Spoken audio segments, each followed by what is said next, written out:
الحمد لله نستعينه ونستغفره ونعوذ بالله من شرور أنفسنا ومن سيئات أعمالنا من يهد الله فلا مضل له ومن يضلل فلا هادي له وأشهد أن لا إله إلا الله وحده لا شريك له وأشهد أن محمدًا عبده ورسوله يا أيها الذين آمنوا اتقوا الله حق تقاته ولا تموتن إلا وأنتم مسلمون يا أيها الناس اتقوا ربكم الذي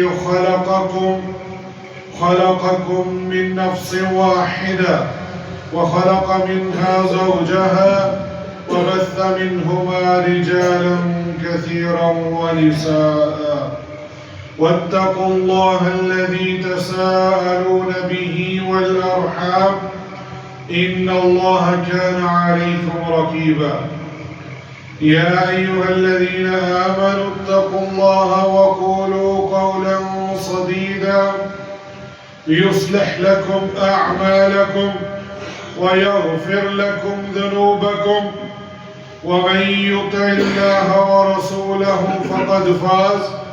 فقد فاز فوزا عظيما أما بعد إن أصدق الحديث كتاب الله وأحسن الهدي هدي محمد صلى الله عليه وسلم وشر الأمور محدثاتها وكل محدثة بدعة وكل بدعة ضلالة وكل دلالة في النار أعوذ بالله من الشيطان الرجيم من همزه ونفخه ونفثه بسم الله الرحمن الرحيم وسارعوا إلى مغفرة من ربكم وجنة عرضها السماوات والأرض أعدت للمتقين.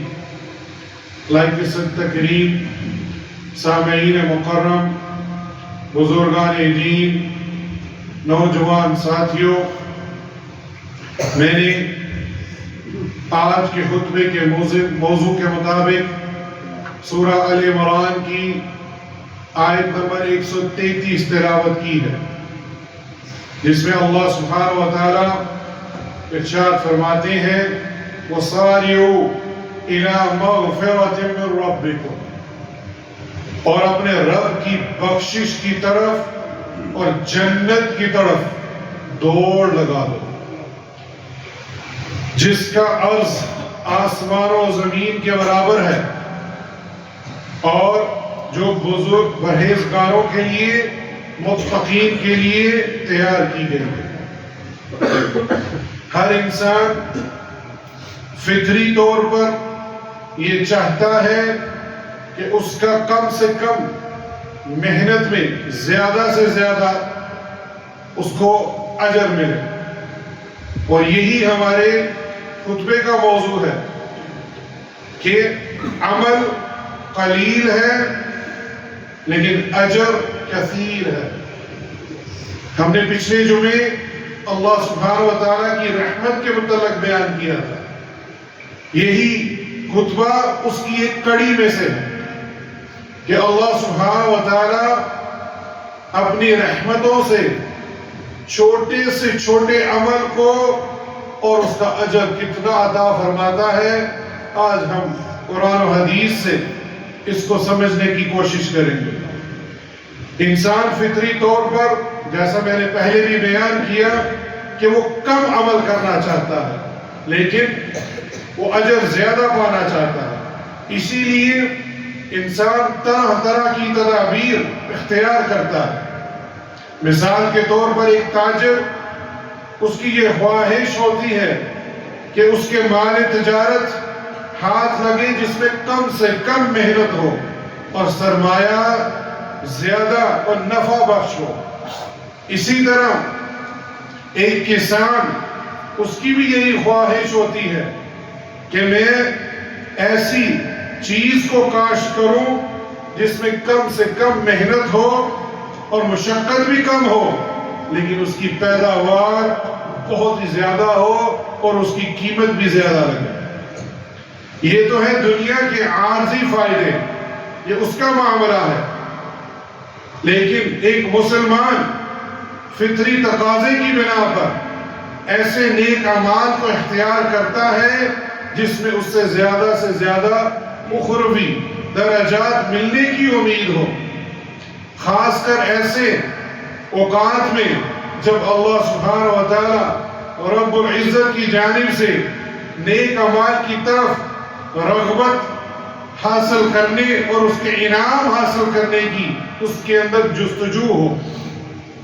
کہ ہم فطری طور پر کم عمل کرنا چاہتے ہیں اور اجر زیادہ پانا چاہتے ہیں، اور یہ اللہ سبحانہ و تعالیٰ نے ہمیں عطا کیا ہے، بالخصوص محمد صلی اللہ علیہ وسلم کی امت کے اوپر۔ اور یہ اعمال ہم روزانہ کی بنیاد پر کرتے ہیں، اور اس کا اجر آج ہم جب جانیں گے تو ہم ان اعمال کے کرتے ہوئے ہمارے ذہن میں وہ اجر ہونا چاہیے۔ عقبہ بن عامر رضی اللہ عنہ وہ اس حدیث کے راوی ہیں، وہ فرماتے ہیں کہ میرے ذمے اونٹ چرانے کا کام تھا جو آپ صلی اللہ علیہ وسلم نے آپ کو مامور کیا تھا، اور اس دن ان کی باری تھی، اونٹ چرا کر شام کو وہ واپس آئے۔ کیا دیکھتے ہیں کہ اللہ کے رسول صلی اللہ علیہ وسلم کھڑے ہیں اور ان کے گرد بہت سارے لوگ بھی کھڑے ہیں، اور آپ لوگوں سے کچھ ارشاد فرما رہے ہیں، اور عقبہ بن عامر رضی اللہ عنہ کہتے ہیں میں بھی اونٹ کو ایک جگہ باندھ کر وہاں چلا گیا، اور کیا سنا کہ اللہ کے رسول صلی اللہ علیہ وسلم وہ فرما رہے تھے ما من مسلم يتودع فيحسن الوضوء ثم يقوم فيصلي ركعتين مقبل عليهما بقلبه ووجهه إلا وجبت له الجنة أو كما قال صلی اللہ علیہ وسلم، کہ جو شخص وضو کرے اور خوب سوار کر وضو کرے، محدثین علماء کرام فرماتے ہیں کہ خوب سوار کر وضو کرنا وہ ہے جو آپ صلی اللہ علیہ وسلم نے سکھایا ہے، اس میں کسی بھی قسم کی کوئی بدعات خرافات نہیں ہونی چاہیے، جیسا کہ ہمارے معاشرے میں اکثر اور بیشتر الا ماشاء اللہ لوگ اضافی حرکات کرتے ہیں وضو کے اندر۔ مثال کے طور پر گردن کا مسح کرنا، ہاتھوں کا مسح کرنا، یہ آپ صلی اللہ علیہ وسلم سے ثابت ہی نہیں۔ تو یہ فَيُحْسِنُ الْوُضُوءَ یہ کیسے ہوا؟ وضو وہی خوب سوار کر جو طریقہ آپ صلی اللہ علیہ وسلم نے سکھایا ہے وہی بہترین وضو ہے۔ دوسری تفسیر محدثین علماء کرام فرماتے ہیں کہ خوب سوار کر وضو کرنے کے بارے میں کہ وضو کے اعضاء ایک بار بھی دھوئے جا سکتے ہیں اور زیادہ سے زیادہ 3 بار بھی، اور خوب سوار کر وضو کرنا یعنی 3 بار اپنے اعضاء کو دھونا۔ پھر کیا فرمایا؟ پھر ثم یقوم، پھر وہ کھڑا ہوا فیصلی رکعتین، اور 2 رکعت نماز پڑھی، اور پھر اس نے ایک اور چیز بیان کی مقبل علیہما بقلبہ ووجہہ، اس کا دل اور چہرہ یعنی خشوع اور خضوع کے ساتھ کہیں بھی اس کا دھیان نہیں ہٹا ان 2 رکعات کے اندر۔ کیا فرمایا؟ الا وجبت له الجنہ، اللہ سبحانہ و تعالیٰ نے اس کے لیے جنت واجب کر دی۔ یہ کوئی مشکل عمل ہے؟ احسن الوضو کرنا جو آپ صلی اللہ علیہ وسلم کا طریقہ ہے، اور 3 بار اعضاء کو دھونا، یہ کوئی مشکل عمل ہے؟ اور پھر 2 رکعت نفل پڑھنا، یہ کوئی مشکل عمل ہے؟ واللہ نہیں ہے مشکل عمل۔ لیکن کتنے لوگ ہیں جو اس اجر سے محروم ہیں؟ الا ماشاء اللہ۔ یہ بات سنی، حدیث یہاں ختم نہیں ہوئی، اور کیا فرماتے ہیں عقبہ بن عامر رضی اللہ عنہ، میں نے کہا کیا خوب بات ہے، تو میرے سامنے ایک شخص کہنے لگا اس سے پہلے جو آپ صلی اللہ علیہ وسلم نے بات بیان کی تھی وہ اس سے بھی زیادہ عمدہ تھی۔ عقبہ بن عامر رضی اللہ عنہ کہتے ہیں میں پیچھے کھڑا تھا، میں نے آگے ہو کر دیکھا تو عمر بن الخطاب رضی اللہ عنہ، اللہ اکبر۔ ذرا تصور کیجیے ان حدیثوں کو، اپنے ذہن کو وہاں تک لے کر جایا کریں۔ نبی صلی اللہ علیہ وسلم کھڑے ہیں، آپ کے گرد ہجوم ہے، عمر بن الخطاب رضی اللہ عنہ بھی ہیں، عقبہ بن عامر رضی اللہ عنہ بھی ہیں، صحابہ کی جماعت ہے۔ پتہ چلا کہ راستے میں کھڑے ہو کر بھی دعوت دینا واجب ہے، کسی کی راستے میں کھڑے ہو کر اصلاح کرنا یہ بھی آپ صلی اللہ علیہ وسلم سے ثابت ہے۔ پھر کیا فرماتے ہیں کہ عقبہ اس سے پہلے جو آپ صلی اللہ علیہ وسلم نے وہ بات بیان کی تھی وہ اس سے بھی عمدہ تھی۔ وہ کیا کی تھی کہ جو خوب سوار کر وضو کرے، اللہ اکبر۔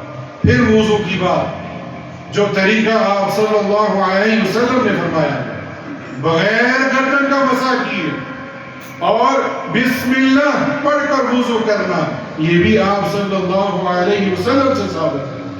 بسم اللہ الرحمن الرحیم نہیں، صرف بسم اللہ، یہاں پہ صرف بسم اللہ کہہ کر آپ نے وضو کیا، اور کیا فرمایا؟ خوب سوار کر وضو کرے اور صرف یہ کہہ دے اشہد ان لا الہ الا اللہ وان محمد عبدہ ورسول اللہ، اور یہ الفاظ کہہ دے گا، 8 دروازے جنت کے اس کے لیے کھول دیے جائیں گے، جس مرضی دروازے سے جنت میں داخل ہو جائے۔ یہ عمل تھوڑا ہے تھوڑا، لیکن قلیل من عبادی الشکور، لیکن بہت تھوڑے لوگ ہیں جو اللہ کا شکر ادا کرتے ہیں۔ اور یہ حدیث صحیح مسلم کے اندر موجود ہے، ترکیب الشاملہ، اس کے حوالہ 5553۔ اس پر غور کیجئے، ایک چھوٹا سا عمل اور ہم 5 بار وضو کرتے ہیں فرض نماز کے لیے، اور جو نماز پڑھتے ہی نہیں ان کا کیا حال ہوگا۔ آگے چلیے، فرض نماز کے لیے مسجد کی طرف آنا، اللہ اکبر۔ سیدنا ابو امامہ رضی اللہ عنہ سے روایت ہے کہ اللہ کے رسول صلی اللہ علیہ وسلم نے فرمایا، من مشى الى صلاة مکتوبۃ فی الجماعہ، اللہ اکبر۔ یہ کام مشکل ہے، جو آدمی فرض نماز کے لیے چل کر مسجد کی طرف آئے، پتہ چلا باجماعت نماز مسجد میں ہی ہوتی ہے، اور وہ چل کر آئے، پھر کیا فرمایا؟ فَهِيَ كَحَجَّةٍ، وہ ایسے ہیں اس کو جیسے حج کے برابر اس کا ثواب ملے گا۔ ابھی اس نے فرض نماز ادا نہیں کی، پیچھے ابھی وضو کیا تھا، اور اس کے لیے 8 دروازے جنت کے کھل گئے، مسجد کی طرف آ رہا ہے، اس کا ثواب لکھا جا رہا ہے جیسے وہ حاجی حج کرنے کے لیے نکلا ہو۔ حج کے لیے بدنی عبادت بھی ہے اور مالی بھی، اور یہ تو ہم ہر 5 وقت یہ حج کا ثواب حاصل کر سکتے ہیں۔ پھر کیا فرمایا؟ وَمَن مَشَى إِلَى صِلَاةِ التَّطَوُّعِ فَهِيَ كَعُمْرَةٍ تَامَّةٍ، اور فرمایا اگر وہ نفل نماز کے لیے آتا ہے مسجد میں تو اس کو پورا عمرے کا ثواب ملے گا، اللہ اکبر۔ رمضان میں ہم نے تراویح پڑھی ہے، یہ نفل نماز ہے، اس کے حوالے سے علماء کرام لکھتے ہیں اگر کوئی صلاۃ التطوع پڑھنے کے لیے مسجد چلا جائے یہ بھی ثابت ہے کہ اس نے 2 رکعت ادا کرنی ہے، مسجد چلا جائے وہاں جا کر ادا کر لے، اس کو مکمل عمرے کا ثواب ملے گا۔ یہ صحیح الجامع کی روایت ہے۔ اب غور کیجئے، یہ چھوٹا سا عمل ہم روزانہ ادا کر سکتے ہیں۔ ایک اور دوسری روایت میں یہ بھی وضاحت ہے کہ فرض نماز پڑھنے کے لیے گھر سے وضو کر کے آنا۔ اللہ اکبر، وضو تو کرنا ہی ہے، کیا ہی خیال ہے ہم اگر گھر سے کر کے آ جائیں۔ سیدنا ابو امامہ رضی اللہ عنہ اس حدیث کے راوی ہیں۔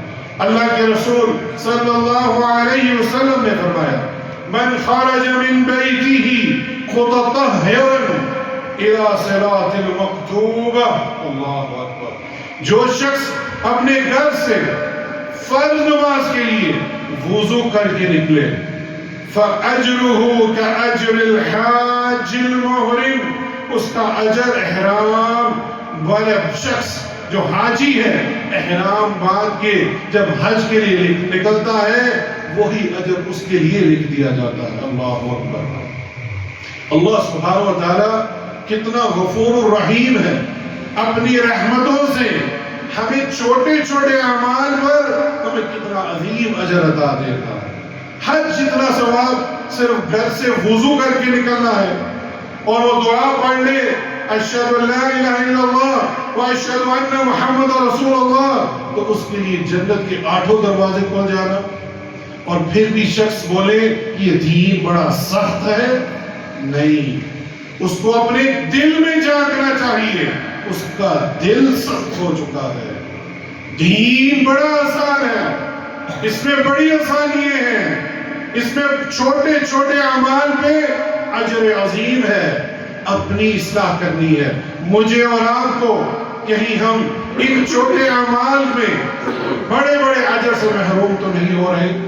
پھر کیا فرمایا اسی حدیث کے اندر کہ ایک نماز سے لے کر دوسری نماز کے درمیان کوئی لغو کام نہ کرے اور نہ ہی کوئی بات کرے تو اللہ سبحانہ و تعالیٰ اس کا نام علیین میں لکھ دیتے ہیں۔ اللہ اکبر۔ سنن نبی داؤد کی روایت ہے، اور شیخ ناصر الدین الالبانی اور شیخ زبیر علی زئی نے اس کی دونوں محدثین نے اس کی سند کو حسن قرار دیا ہے، اور فرماتے ہیں علیین کیا ہے کہ اللہ سبحانہ و تعالیٰ کے پاس ایک دفتر ہے، رجسٹر ہے جس کے اوپر اس کا نام لکھ دیا جاتا ہے، اور جو شخص نہ کرے اس کا نام نہیں لکھا جائے گا۔ اللہ سبحانہ و تعالیٰ ہمیں اس حدیث پر عمل کرنے کی توفیق عطا فرمائے اور ہمارا نام علیین کے اندر لکھنے کی ہمیں توفیق عطا فرمائے۔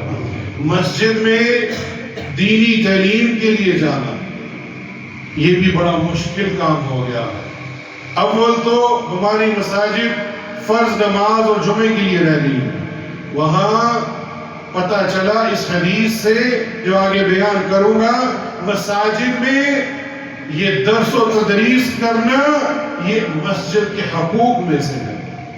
یہاں مسجدوں میں جہاں فرض نماز ہوتی ہے، جمعے کا اہتمام ہوتا ہے، وہاں درس و تدریس بھی ہونی چاہیے۔ آپ صلی اللہ علیہ وسلم نے فرمایا من غدا الى المسجد لا يريد الا ان يتعلمه خيرا او يعلمه كان له كأجر حاج تامة حجته، او كما قال صلی اللہ علیہ وسلم۔ صحیح الترغیب کی روایت ہے، صحیح سند کے ساتھ شیخ ناصر الدین الالبانی نے اس کو بیان کیا ہے۔ جو شخص مسجد کی طرف علم حاصل کرنے، سیکھنے یا سکھانے کے لیے جائے، اللہ اکبر، معلم کا بھی ذکر ہو گیا اور متعلم کا بھی، جو علم سیکھنے اور سکھانے کے لیے مسجد کی طرف جائے اسے مکمل حج کے برابر، مکمل تام حج کا ثواب مل جاتا ہے۔ اللہ اکبر۔ ہے کہ نہیں ہم محروم؟ مسجدوں میں جہاں درس و تدریس ہو، یہ دنیا کی جنتیں ہیں، وہاں باغیے، وہاں پہنچیے، کچھ نہ کچھ تو آپ سیکھیں گے، کوئی نہ کوئی تو آپ کو علم ملے گا۔ قرآن و حدیث کا درس ہونا چاہیے فہم سلف کے ساتھ۔ اللہ سبحانہ و تعالیٰ اس شخص کو، سکھانے والے کو اور سیکھنے والے کے لیے اس کے میدان میں حج کے برابر اس کا اجر عطا فرمائیں گے۔ عبداللہ ابن عمر رضی اللہ عنہما کہتے ہیں کہ نبی کریم صلی اللہ علیہ وسلم نے فرمایا، دو خصلتیں یا دو عادتیں ایسی ہیں جو کوئی مسلم بندہ پابندی سے اسے برقرار رکھتا ہے تو وہ ضرور و ضرور جنت میں داخل ہوگا۔ پھر کیا فرمایا؟ ہما یسیر ومن یعمل بہما قلیل، یہ دونوں آسان کام ہیں لیکن ان پر عمل کرنے والے بڑے تھوڑے لوگ ہیں۔ پہلا عمل کہ جو شخص ہر فرض نماز کے بعد 10 مرتبہ سبحان اللہ، 10 مرتبہ الحمدللہ اور 10 مرتبہ اللہ اکبر کہہ دیتا ہے، اس طرح یہ زبان سے دن اور رات میں یہ ادا کر دیتا ہے تو یہ اس کے ہاں نیکی لکھی جائے گی 150 بار، لیکن اللہ کے ہاں ہر نیکی کا اجر 10 کے برابر ہے۔ تو یہ کتنا ہوا؟ 1500 کے برابر اس کے ہاں یہ نیکی لکھ دی جائے گی۔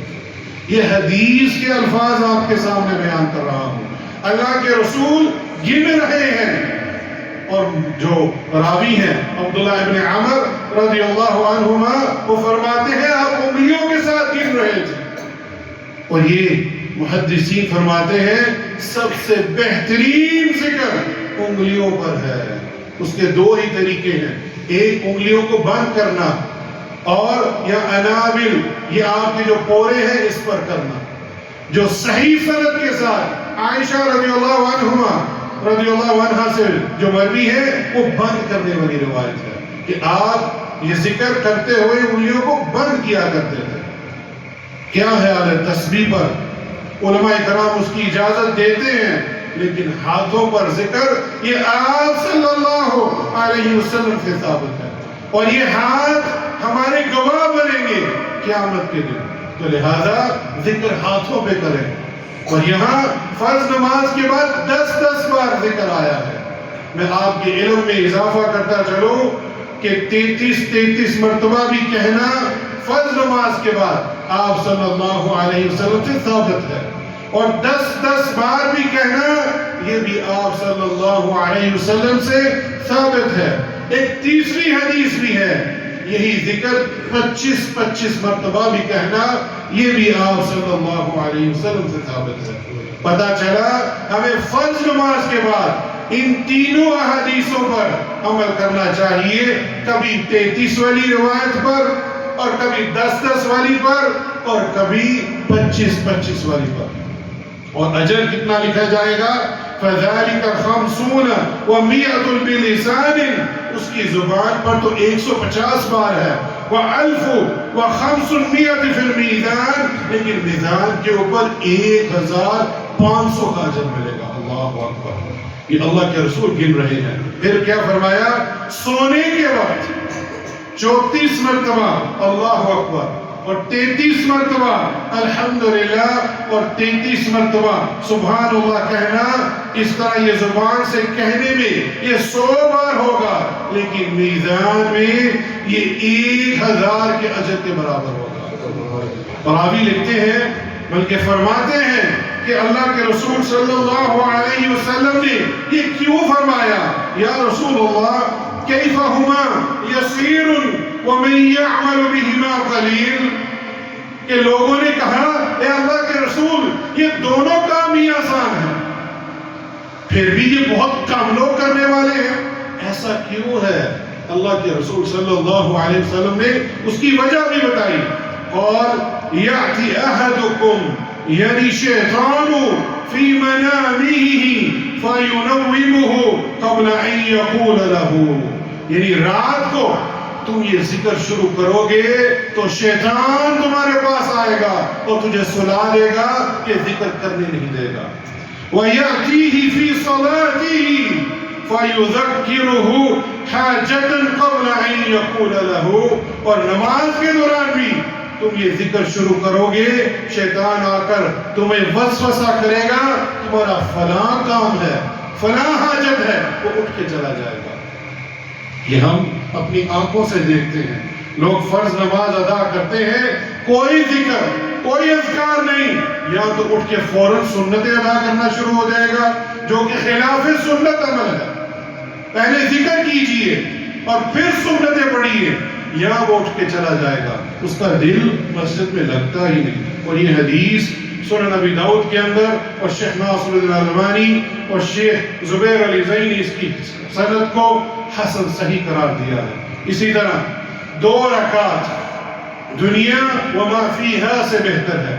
صحیح مسلم کی روایت، ام المومنین عائشہ رضی اللہ عنہا وہ فرماتی ہیں، رکعت الفجر خیر من الدنیا وما فیہا، فجر کی 2 رکعت یعنی سنتیں ابھی ادا ہو رہی ہیں، یہ ان سنتوں کا ذکر ہے، پوری دنیا اور جو کچھ اس میں ہے اس سے بہتر ہے۔ اللہ اکبر، اس پوری دنیا اور اس کے اندر جو کچھ بھی ہے اس سے یہ بہتر ہے، یعنی یہ شخص دنیا کا سب سے امیر ترین شخص ہے جو روزانہ 2 رکعت ادا کرتا ہے سنت کی۔ اللہ اکبر، 2 نمازوں سے پوری رات کے قیام کا ثواب۔ عبد الرحمن بن ابی عمر نے کہا کہ سیدنا عثمان بن عفان رضی اللہ عنہ مسجد میں آئے بعد نماز مغرب اور اکیلے بیٹھ گئے، اور ان کے پاس کہتے ہیں میں جا کر بیٹھ گیا اور مجھے وہ فرمانے لگے، یہ بھتیجے تھے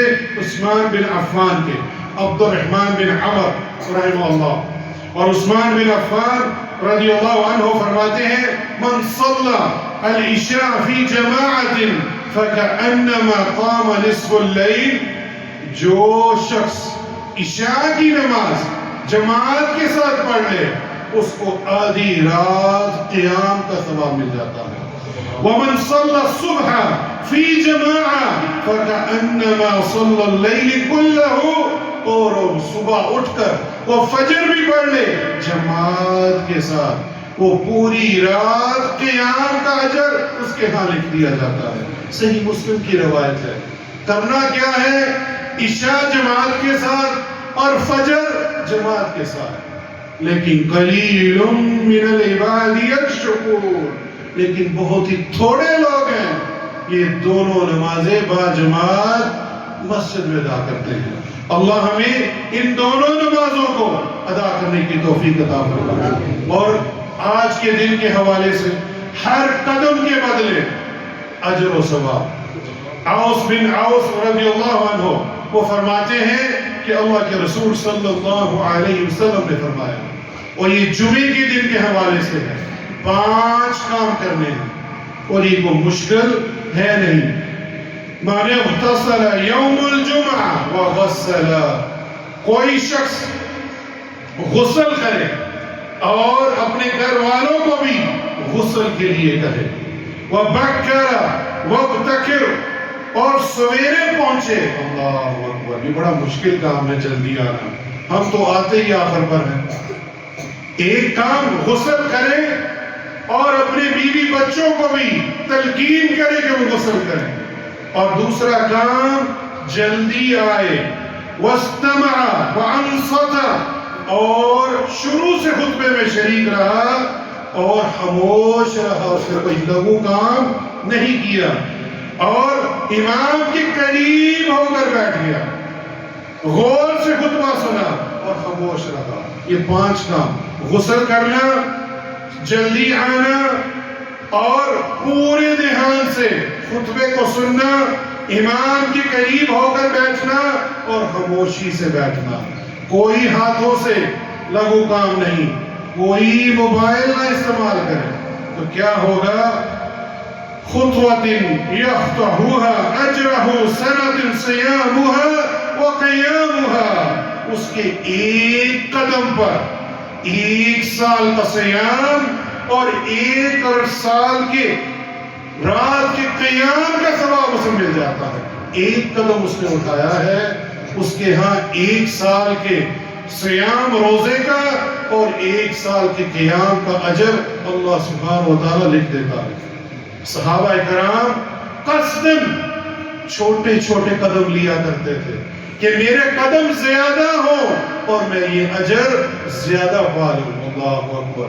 اور ہم قصداً لیٹ آتے ہیں، قصداً ہم آخر پر آتے ہیں، الا ماشاء اللہ۔ اور یہ سنن الترمذی کے اندر یہ حدیث موجود ہے۔ اللہ سبحانہ و تعالی ہمیں اس پر عمل کرنے کی توفیق عطا فرمائے۔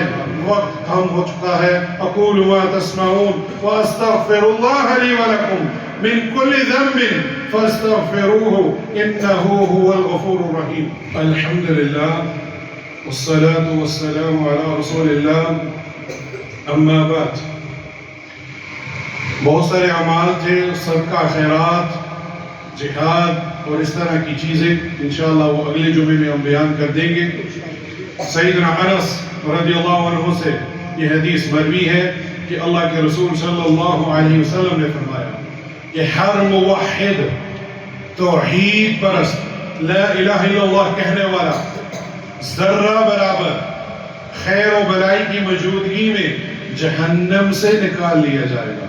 اور یہ حدیث جس شخص نے یہ کہا لا الہ الا اللہ، نہیں کوئی معبود برحق سوائے اللہ کے، اور اس کے دل میں جو کہ شعیر کے برابر بھی بلائی ہو، وہ بالآخر جہنم سے ضرور بر ضرور نکال لیا جائے گا۔ یہ توحید کی برکت ہے کہ جو شخص صحیح معنوں میں اپنی زبان سے، اپنے دل سے اور اپنے عمل سے لا الہ الا اللہ کہہ دے کہ لا معبود بحق الا اللہ، کہ نہیں کوئی معبود برحق سوائے اللہ سبحانہ و تعالیٰ کی ذات کے، اور اپنے کثرت گناہ کے باوجود اگر وہ جہنم میں چلا جائے گا اور ذرہ برابر بھی یہ نیکی ہوگی، خیر و بلائی، جو کہ شعیر کے دانے کے برابر ہے۔ یا علماء کرام فرماتے ہیں ایک کھڑکی سے روشنی آ رہی ہو اور اس روشنی میں جو ذرے ہیں جس کو آپ اس کا وزن بھی نہیں کر سکتے، اتنا بھی اس کے اندر ایمان ہو توحید کے ساتھ، اور جہنم سے اللہ سبحانہ و تعالیٰ اس کو نکال کر لے آئے گا۔ تو لہٰذا جتنے بھی اعمال بیان ہوئے ہیں، اللہ سبحانہ و تعالیٰ ہمیں ان پر عمل کرنے کی توفیق عطا فرمائے۔ ان اللہ وملائکتہ یصلون علی النبی یا ایھا الذین آمنوا صلوا علیہ وسلموا تسلیما۔ اللهم صل على محمد وعلى آل محمد كما صليت على إبراهيم وعلى آل إبراهيم إنك حميد مجيد۔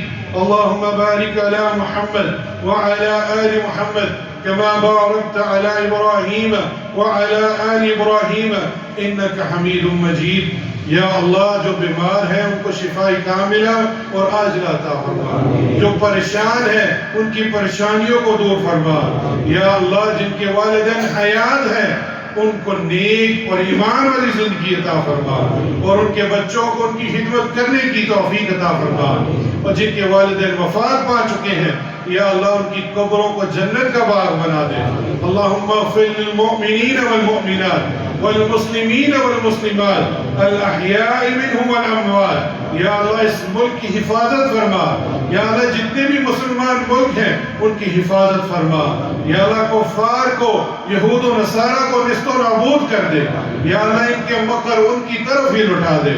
ربنا آتنا في الدنيا حسنة وفي الآخرة حسنة وقنا عذاب النار۔ اللهم اغفر لي ذنبي كله دقه وجله وأوله وآخره وعلانيته وسره۔ ربنا تقبل منا إنك أنت السميع العليم وتب علينا إنك أنت التواب الرحيم۔ عباد الله إن الله يأمر بالعدل والإحسان وإيتاء ذي القربى وينهى عن الفحشاء والمنكر والبغي يعظكم لعلكم تذكرون۔ وأقيموا الصلاة۔